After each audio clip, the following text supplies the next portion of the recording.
सास बहू का स्नेह भरा मनमोहक कहानी। ये रंग तुम पर खूब जचेगा बड़ी बहू। और फिर ये कलर तेरा फेवरेट भी तो है। शकुंतला जी अंजू की अंगूरी रंग की चंदेरी साड़ी दिखाते हुई मनहार करने लगी, लेकिन अंजू तो बस गाल फुलाकर बैठी रही।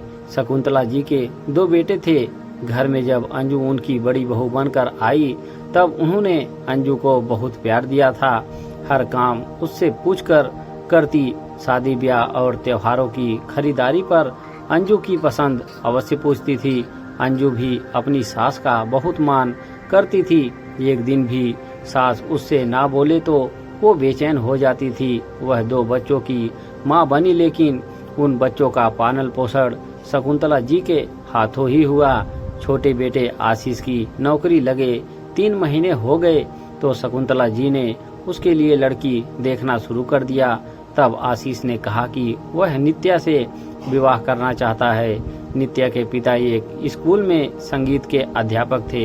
यह जानकर शकुंतला जी ने विवाह के लिए साफ इनकार कर दिया कि हमारा उनका कोई मेल नहीं है। समाज रिश्तेदारों में मेरी थूथू हो जाएगी। लेकिन जब आशीष अपनी जिद पर अड़ रहा तो उन्हें हाँ करनी ही पड़ी। शुरू में तो वह नित्या से चिढ़ी ही रहती थी, फिर नित्या के सरल स्वभाव ने उनका दिल जीत लिया। अब वो नित्या की पसंद का ख्याल रखने लगी तो अंजू को पसंद नहीं आया। शकुंतला जी ने करवा चौथ के लिए दोनों बहुओं के लिए साड़ी खरीदी। इत्तेफाक की बात थी कि हल्के गुलाबी रंग की साड़ी उनकी दोनों बहुओं को पसंद आ गई। उन्होंने वो साड़ी नित्या को दे दी और अंगूरी रंग वाली अंजू को देखकर समझाने लगी कि वो तो बिन माँ की बच्ची है और फिर तुम उससे बड़ी हो। गुलाबी रंग की साड़ी नित्या को ही पहनने दो और तुम ये रख लो। कहते हुए उन्होंने अंगूरी रंग की साड़ी अंजू को दे दी। इसी बात पर अंजू उनसे रूठी हुई थी।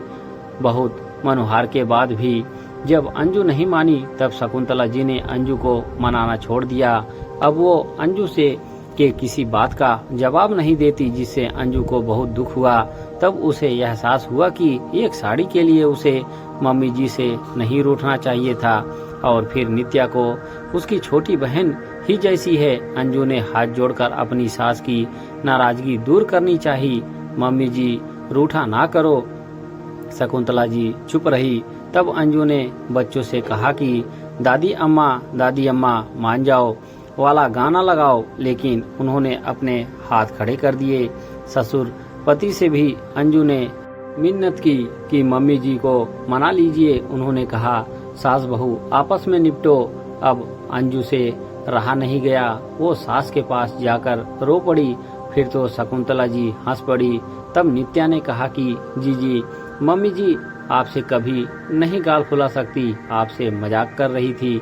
तब अंजू बोली मम्मी जी मुझे माफ कर दीजिए, लेकिन ऐसा मजाक फिर नहीं।